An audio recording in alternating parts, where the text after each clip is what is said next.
I'm Nicholas Hawes with Newton's Attic. Today we're going to discuss the fasteners that you'll use to assemble your robot.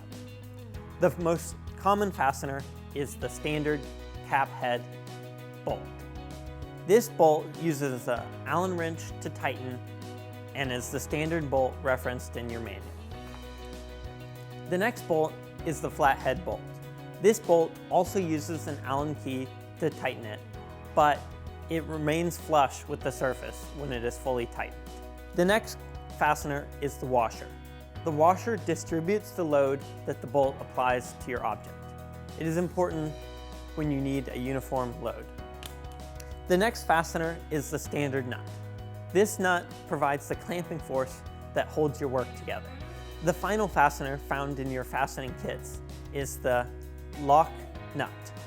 This nut works just the same as a traditional nut, but also reduces the risk of it backing out because of vibration or jostling.